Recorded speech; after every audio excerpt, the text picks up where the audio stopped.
Hello and welcome back to Vanijya educator. मैं मुस्कान चौरसिया। आज हम डिटेल स्टडी करेंगे नेशनल इनकम की सारी थियरी हम आज के इस लेक्चर में कवर करेंगे। तो सबसे पहले हम ये जान लेते हैं नेशनल इनकम जो है मैक्रो इकोनॉमिक्स का पार्ट है। मैक्रो इकोनॉमिक्स क्या होती है? Macro means large and economics means the study of economic activity and economic problem.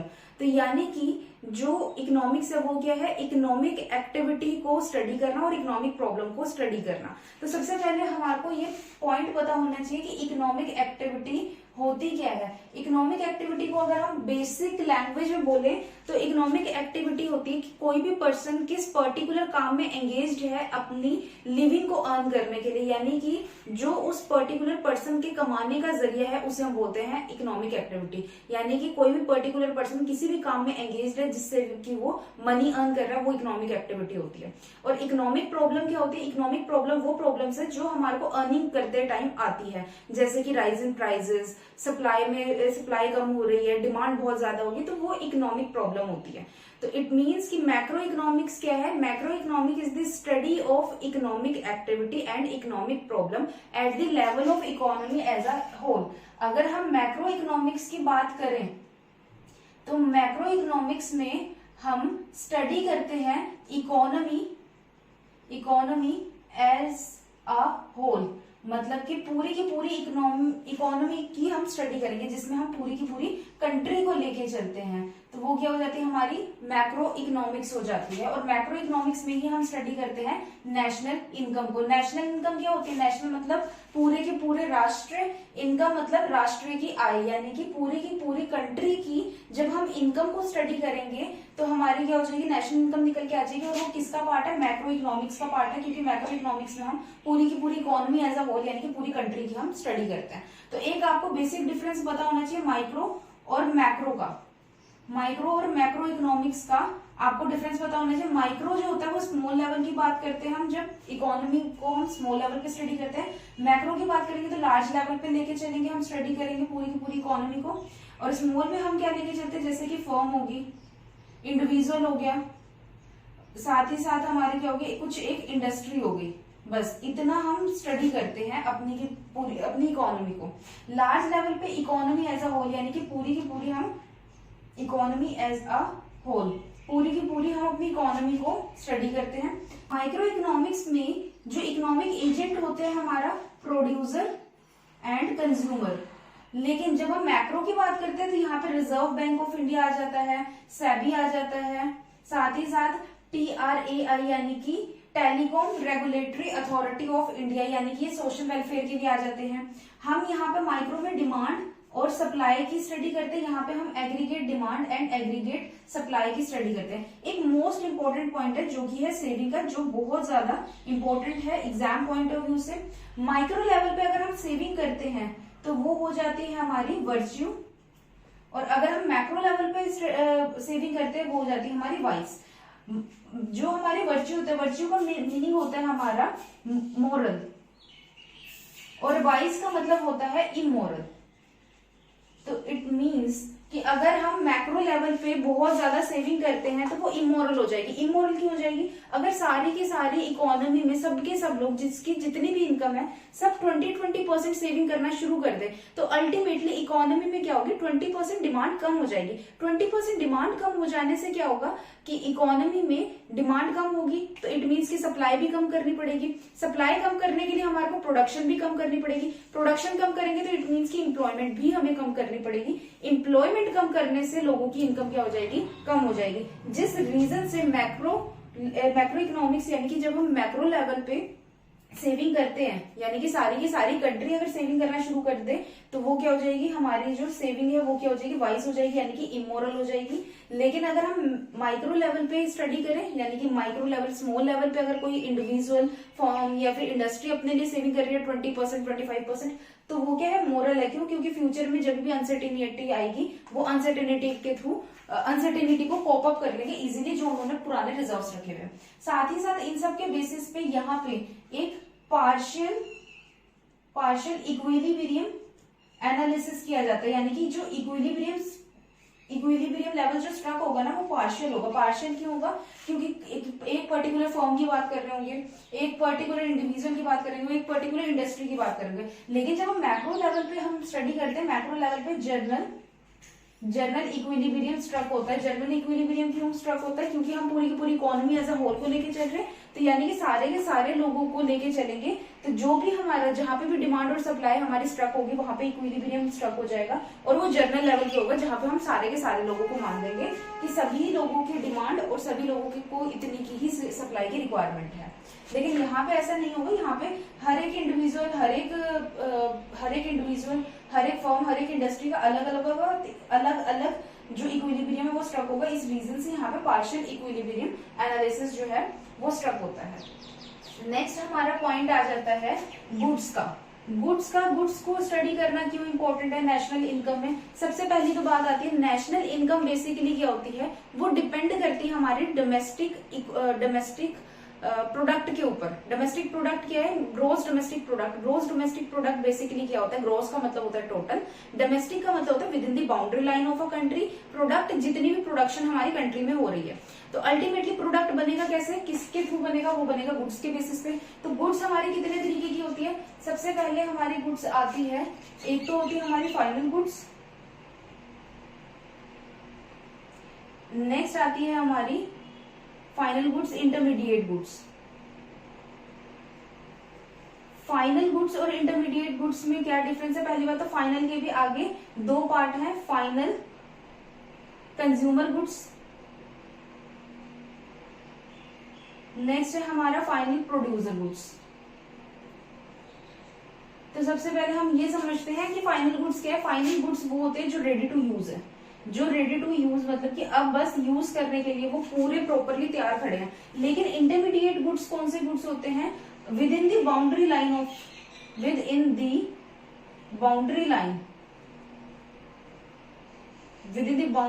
Of ready to use, मतलब कि वो अभी यूज करने के लिए पूरी तरह से तैयार नहीं है पर उसकी बाउंड्री लाइन में। जैसे कि हम एक एग्जांपल लेते हैं, अगर हम फाइनल गुड्स की बात कर रहे हैं, फाइनल गुड्स की बात करें तो अगर मैं एक टेक्सटाइल का एग्जांपल लेती हूँ, अगर एक कपड़ा है, कपड़े से शर्ट बन चुकी है, वो प्रॉपरली पैक्ड है, तो इट मीन्स कि वो फाइनल गुड्स हैं। वो फाइनली डायरेक्टली क्या है, कोई भी कंज्यूमर आएगा और उसको खरीद के लेके जा सकता है। इंटरमीडिएट गुड्स के जैसे कि कपड़े की थालियां होती हैं, कपड़े की थालियां देखा जाए तो वो within the boundary line of ready to use है, यानी कि अभी उसको यूज होना मतलब कि वो प्रॉपरली अभी बन के नहीं तैयार हुआ है, अभी उससे शर्ट्स बनेगी तभी जाके वो फाइनल गुड्स में कन्वर्ट होगा।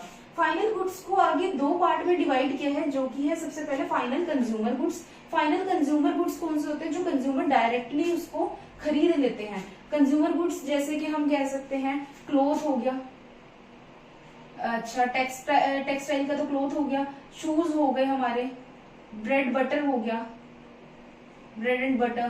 तो ये सारी चीजें क्या होगी, मतलब ये रेडी टू यूज है, अब इसके ऊपर कोई भी वैल्यू एडिशन नहीं होगी और ये किसी काम नहीं आएंगे। डायरेक्टली एंड यूजर जो है, यहाँ पे कंज्यूमर गुड्स हमेशा एंड यूजर खरीदेगा।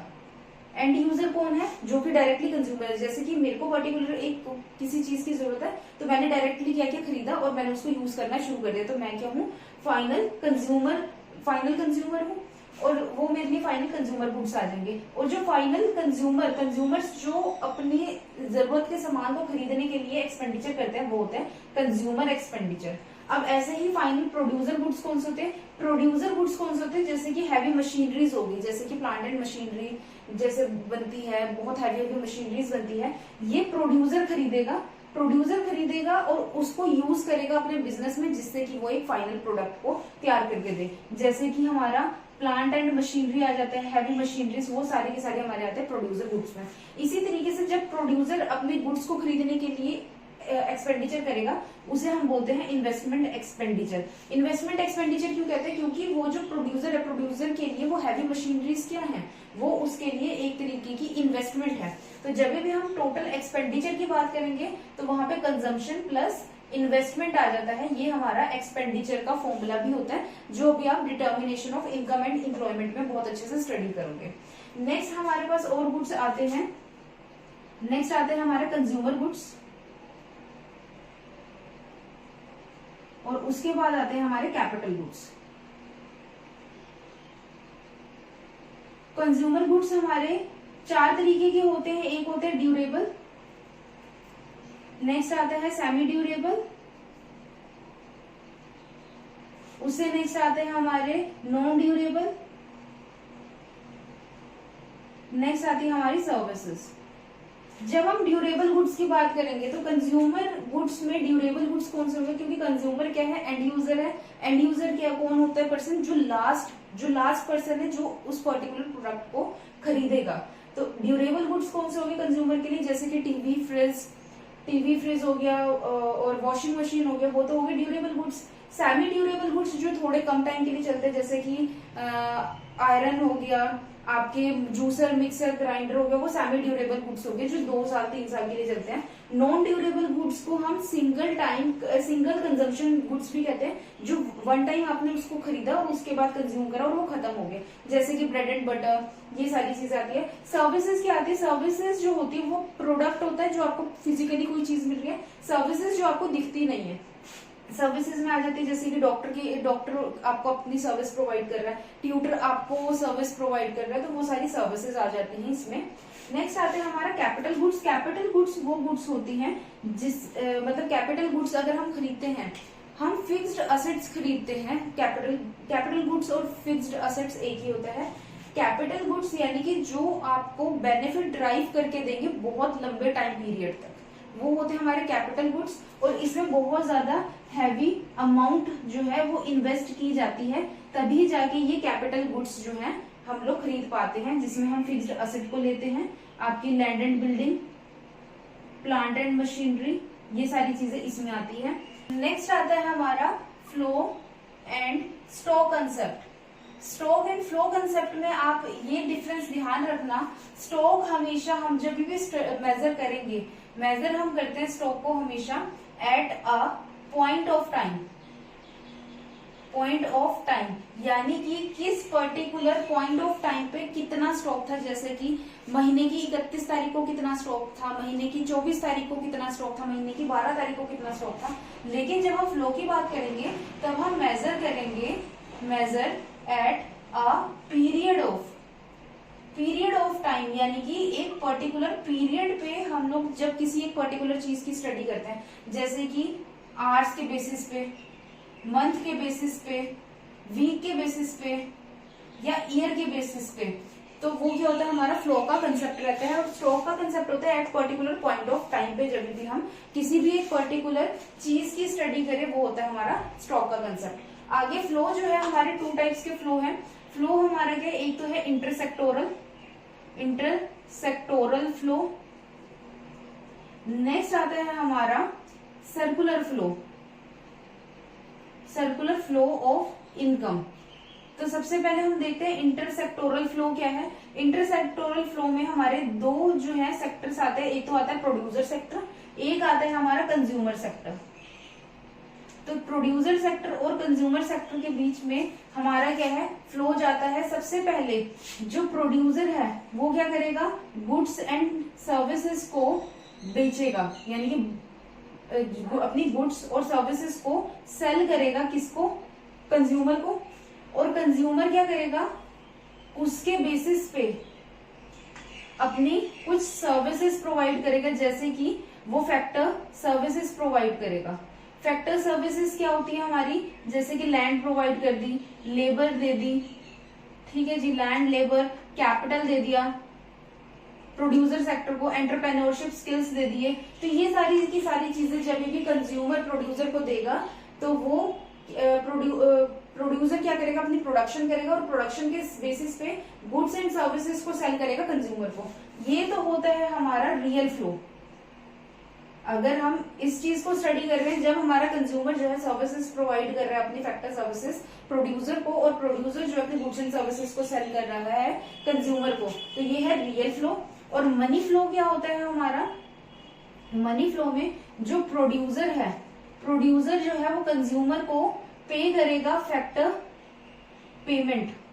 इसके लिए तो पेमेंट होगी ना प्रोड्यूसर के लिए, वो कैसे देगा, ये लैंड के ऊपर देगा रेंट, लेबर पे देगा वेजेस, कैपिटल पे देगा वो इंटरेस्ट, और एंटरप्रेन्योरशिप स्किल्स पे देगा वो प्रॉफिट। तो इसके थ्रू वो फैक्टर पेमेंट करेगा और इसके लिए कंज्यूमर के लिए वो क्या हो जाएगी, फैक्टर इनकम हो जाएगी। इसी तरीके से जब भी कंज्यूमर अपने गुड्स और सर्विसेज खरीदेगा प्रोड्यूसर से, तो वो पे करेगा, पे दी अमाउंट, अमाउंट को वो पे करेगा, तो वो क्या हो जाएगी, इनकम हो जाएगी प्रोड्यूसर के लिए। और ये क्या हो जाएगा हमारा मनी फ्लो, ये हमारा हो जाएगा मनी फ्लो। जब भी पैसे की बात की जाए तब वो मनी फ्लो है, लेकिन जब भी अपने प्रोडक्ट को देने की या सर्विसेज को देने की बात की जाए तो वो रियल फ्लो है। इसी तरीके से सर्कुलर फ्लो ऑफ इनकम क्या है, सबसे पहले तो होती है प्रोडक्शन, प्रोडक्शन की जाएगी, जो प्रोड्यूसर है वो प्रोडक्शन करेगा, प्रोडक्शन से क्या होगी, इनकम जनरेट होगी। इनकम जनरेट कैसे होगी, प्रोड्यूसर क्या करेगा, मार्केट में सेल ऑफ करेगा अपने प्रोडक्ट को और फिर इनकम जनरेट होगी। और इनकम जनरेट होते ही वो क्या होगी, डिस्ट्रीब्यूट हो जाएगी लोगों में मतलब जिन लोगों ने काम किया होगा, जैसे कि लेबरर्स हो गए, एम्प्लॉयज हो गए, और उसके बाद उन लोगों के हाथ में पैसा आ जाएगा, तो वो क्या हो जाएगा, डिस्पोज ऑफ, और जिसे हम क्या कहते हैं, एक्सपेंडिचर। एक्सपेंडिचर हो जाएंगे, एक्सपेंडिचर होगा यानी कि लोग मार्केट से सामान खरीदेंगे तो वो इकोनॉमी में पैसा आ जाएगा। ये क्या, circular flow of income. Producer ने प्रोडक्शन करी, प्रोडक्शन से उसने सेल ऑफ किया और लोगों के पास हाथ में क्या आ गया, इनकम आ गई, पैसे आ गए। मतलब कि सबसे पहले जो प्रोड्यूसर है, प्रोड्यूसर ने अपना सामान बेचा तो सारा का सारा पैसा उसके पास आया। प्रोड्यूसर ने क्या किया, जितने भी लोग उस काम में एंगेज थे, यानी कि जिन जिन लोगों ने प्रोडक्शन एक्टिविटी करी थी, उन लोगों को पैसे क्या किया, डिस्ट्रीब्यूट कर दिए। डिस्ट्रीब्यूट करते ही उन लोगों के हाथ में पैसा आ गया, उन्होंने डिस्पोज ऑफ किया यानी कि एक्सपेंडिचर किए। एक्सपेंडिचर करते ही वो क्या, वो पैसा जो है जहां जहां उन्होंने खर्चा होगा वो सारा का सारा इकोनॉमी में पैसा आ गया, यानी कि दुकानदार को दिया होगा तो मार्केट में पैसा क्या हो गया, सर्कुलेट हो गया। ये होता है सर्कुलर फ्लो ऑफ इनकम, यानी कि एक पर्टिकुलर काम करने से पूरी की पूरी इकोनॉमी में क्या होता है, पैसा आ जाता है। ये सारे के सारे कॉन्सेप्ट्स को कवर करने के बाद बात आती है नेशनल इनकम की। नेशनल इनकम क्या होता है, national income is the sum total of factor income earned by normal resident of a country within the boundary line और a domestic territory of a country. तो यहाँ पे हमारे दो वर्ड्स बीच में आ रहे हैं। एक वर्ड आ रहा है normal resident, normal resident of a country. दूसरा वर्ड आ रहा है डोमेस्टिक टेरिटरी। तो अगर आपको ये दोनों पॉइंट्स क्लियर हो गए तो आपको नेशनल इनकम तो प्रॉपरली समझ में आ गई। सबसे पहले बात आती है नॉर्मल रेसिडेंट को अगर याद रखना है तो सिर्फ दो चीजें याद रखना। नॉर्मल रेसिडेंट की सिर्फ दो कंडीशंस हैं। सबसे पहले live in a country more than 1 year, एक साल से ज्यादा या फिर एक साल इज इक्वल टू यानी कि एक साल तक या फिर एक साल से ज्यादा एक पर्टिकुलर पर्सन हमारी कंट्री में स्टे किया होना चाहिए। लिव कह लो या स्टे कह लो, स्टे इन अ कंट्री, हमारी कंट्री में स्टे किया होना चाहिए, तब से वो काम कर रहा है। दूसरी कंडीशन क्या होनी चाहिए, उसका इकोनॉमिक इंटरेस्ट। इकोनॉमिक इंटरेस्ट का होना चाहिए हमारी कंट्री में। Economic interest lies in our country, हमारी कंट्री में, हमारी कंट्री में ही उसका इकोनॉमिक इंटरेस्ट होना चाहिए। इकोनॉमिक इंटरेस्ट क्या होता है कि वो जो कमा रहा है लेकिन उसका खर्चा कहाँ कर रहा है, खर्चा भी हमारी कंट्री में ही करना चाहिए। जहां ये दोनों की दोनों कंडीशन स्ट्रक हो गई वहां समझ लेना वो एक पर्टिकुलर पर्सन या वो एक पर्टिकुलर इंडिविजुअल क्या है, नॉर्मल रेसिडेंट है, अदरवाइज वो नहीं है। जैसे कि हम नॉर्मल रेसिडेंट की बात करें, जो भी पर्टिकुलर पर्सन जो है हमारी कंट्री में एक से ज्यादा साल स्टे कर रहा हो, और दूसरी बात क्या है कि उसका इकोनॉमिक इंटरेस्ट यानी कि वो कमा जहां से भी रहा हो, खर्च हमारी कंट्री में रहा हो, तो वो क्या है, नॉर्मल रेसिडेंट है। जैसे कि हम एग्जांपल लेते हैं, एक नॉर्मल रेसिडेंट जो है वो पर्सन भी हो सकता है जो पर्सन हमारी कंट्री में किसी एक पर्टिकुलर टाइम पीरियड के लिए आया हो या पर्टिकुलर काम के लिए आया हो। जैसे कि हम ले सकते हैं एग्जांपल, कोई एक पर्सन है वो हमारी कंट्री में सिर्फ और सिर्फ बिजनेस पर्पज से आया था, बिजनेस पर्पज से आया और उसके बाद क्या हुआ, अपनी पूरी की पूरी फैमिली यहीं पे ले आया। फैमिली को जब वो यहाँ पे ले आया तो उसने अर्न भी हमारी कंट्री से किया और हमारी ही कंट्री में सारे के सारे एक्सपेंडिचर करे क्योंकि उसकी फैमिली भी यहीं पे आ गई है। साथ ही साथ हम जैसे कि इंस्टीट्यूशंस लेते हैं, जैसे कि है WHO जो है न्यू दिल्ली में या फिर उसकी ब्रांच कहीं पे भी खुली हुई है, WHO की ब्रांच। तो WHO की ब्रांच में जो भी पर्टिकुलर पर्सन काम कर रहा है और वो हमारी कंट्री का पर्सन है, तो वो क्या होगा, वो हमारा नॉर्मल रेसिडेंट कहलाएगा। क्यों नॉर्मल रेसिडेंट? क्यों? एक तो वो हमारी कंट्री में 1 साल से ज्यादा स्टे कर रहा है, साथ में उसका इकोनॉमिक इंटरेस्ट क्या है, हमारी कंट्री का ही है, हमारी कंट्री में वो सारे के सारे एक्सपेंडिचर्स कर रहा है।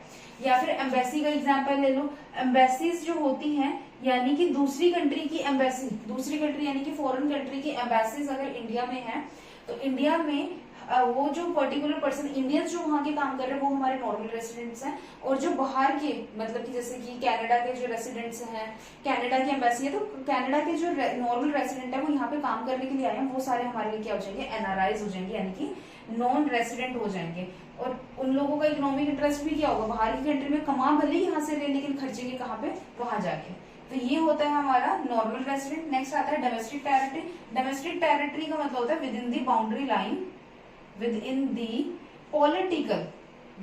political boundary line of a country, political boundary line कह लो। और साथ ही साथ एक वर्ड यूज करते हैं, waters of a country. Waters of a country यानी कि जितने भी हमारी समुद्री सीमाएं हैं, वहां तक में जितना भी काम कर रहे हैं, वो सारा डोमेस्टिक टेरिटरीज में आता है। डोमेस्टिक टेरिटरी में एक चीज और ध्यान रखना, बहुत सारी चीजें आती है, जैसे कि शिप्स हो गए, बड़े बड़े वेसल्स होते हैं, ऑयल रिग्स होते हैं। तो वहां पे क्या होता है, अब हमारी शिप्स हैं जो वो दूसरी कंट्री में जा रही है और काम करके आ रही है, यानी कि जैसे कि इंडिया से चली हो और वो कनाडा और इंग्लैंड के बीच में है, तो कनाडा और इंग्लैंड के बीच में जब वो काम कर रही है और वहां से जितनी भी इनकम अर्न करके आएगी, या फिर जो भी चीजें वो कर रही है, वो सारी की सारी डोमेस्टिक टेरिटरी में आएगी। क्योंकि वो लोग जो भी अर्निंग करेंगे वो हमारी कंट्री के लिए ही करेंगे, वो दूसरी कंट्री की डोमेस्टिक टेरिटरीज में नहीं जाएगी, ना ही वो लोग कभी भी नॉर्मल रेसिडेंट दूसरी कंट्री के कहलाएंगे, चाहे वो 1 साल 2 साल 4 साल के लिए चले जाएं। तो ये होता है हमारा डोमेस्टिक टेरिटरीज। डोमेस्टिक टेरिटरी के अंदर जितनी भी हम लोग प्रोडक्शन कर रहे हैं, वो हमारी क्या होती है, ग्रोस डोमेस्टिक प्रोडक्शन। सबसे पहली बात आती है जीडीपी। जीडीपी क्या होता है, ग्रोस डोमेस्टिक प्रोडक्शन। ग्रोस का मतलब होता है टोटल, डोमेस्टिक का मतलब अभी आपको समझ में आ गया, और प्रोडक्शन का मतलब क्या होता है, ग्रोस डोमेस्टिक प्रोडक्ट। और प्रोडक्शन क्या है, जो हम पूरी की पूरी कंट्री में कर रहे हैं एक पर्टिकुलर अकाउंटिंग ईयर में। एक अकाउंटिंग ईयर में जितना भी हम लोग अर्न कर रहे हैं, या फिर जितना भी हम कोई प्रोडक्ट बना रहे हैं, वो सारा का सारा जो है हमारा जीडीपी और नेशनल इनकम में जाएगा। जो 1 साल के अंदर अर्न किया वो नेशनल इनकम, जो 1 साल के अंदर प्रोड्यूस किया वो जीडीपी। अब जीडीपी से एनडीपी बनाने के लिए हमारे को हमेशा क्या, डेप्रिसिएशन को डिडक्ट करना होगा। जब भी हम जीडीपी से एनडीपी बनाएंगे तो हम डेप्रिसिएशन डिडक्ट कर देंगे, एनडीपी से जीडीपी बनाएंगे तो डेप्रिसिएशन ऐड कर देंगे। ये वाला लेक्चर मैंने बहुत डिटेल में समझाया, प्रीवियस लेक्चर था मेरा, मैं इसका लिंक डिस्क्रिप्शन और आई बटन में दे दूंगी, आप चेक करना, उसमें मैंने फॉर्मूलाज को अच्छे से ड्राइव करना भी बताया है। नेक्स्ट हमारा कंसेप्ट होता है फैक्टर कॉस्ट का। फैक्टर कॉस्ट और प्राइस का होता है मार्केट प्राइस का। तो जब भी मैं फैक्टर कॉस्ट से मार्केट प्राइस पे जाऊंगी, तो मैं क्या करूंगी, फैक्टर कॉस्ट में ऐड कर दूंगी इनडायरेक्ट टैक्सेस, और जब भी मैं मार्केट प्राइस से फैक्टर कॉस्ट पे आऊंगी तो मैं लेस कर दूंगी इनडायरेक्ट टैक्सेस। और इनडायरेक्ट टैक्सेस क्या होता है, हमारे इनडायरेक्ट टैक्सेस बहुत सारे होते हैं, और यहाँ पे वर्ड एक आ जाता है नेट। नेट इनडायरेक्ट टैक्सेस अगर मुझे निकालने हैं तो मैं इनडायरेक्ट टैक्स में से माइनस कर दूंगी सब्सिडीज, तो मेरे पास क्या आ जाएगा, नेट इनडायरेक्ट टैक्स निकल के आ जाएगा। नेक्स्ट एक हमारा कंसेप्ट होता है डोमेस्टिक से नेशनल का कंसेप्ट। डोमेस्टिक से नेशनल का कंसेप्ट में हम क्या लेके चलते हैं, अगर मुझे डोमेस्टिक प्रोडक्ट से नेशनल प्रोडक्ट पे जाना है तो मैं ऐड कर दूंगी net factor income from abroad. Net factor income from abroad क्या कर दूंगी, ऐड कर दूंगी, और नेशनल से अगर मुझे डोमेस्टिक पे जाना है तो मैं लेस कर दूंगी net factor income from abroad. अब net factor income from abroad क्या होता है, क्योंकि ये नेट बन रहा है, net factor income by our resident from other country. अगर दूसरी कंट्री से हमारा रेसिडेंट जो है वो फैक्टर इनकम अर्न करके ला रहा है, और मैं माइनस कर दूंगी फैक्टर इनकम जो हम क्या कर रहे हैं, paid by us to non resident of a country. हम जो नॉन रेसिडेंट पर्सन को जो हम पे कर रहे हैं, अगर मैं डिडक्ट कर दूंगी तो मेरे पास क्या निकल के आ जाएगा, net factor income from abroad. तो ये हमारे कुछ बेसिक कंसेप्ट थे। साथ ही साथ नेशनल इनकम को निकालने के 3 मेथड्स हैं, जो कि क्या है, सबसे पहला प्रोडक्ट मेथड, नेक्स्ट है हमारा इनकम मेथड और उससे नेक्स्ट है हमारा एक्सपेंडिचर मेथड। वो आपने मेथड अगर अभी तक नहीं देखे हैं तो वो मेथड जरूर देखना, उस मेथड की वीडियो गिवन है डिस्क्रिप्शन और आई बटन में। अगर आपको ये वीडियो अच्छी लगी हो तो आप वीडियो को लाइक, शेयर और कमेंट जरूर करना, और अगर आपको कोई डाउट हो तो आप कमेंट सेक्शन में मेरे से पूछ सकते हैं। Thank you.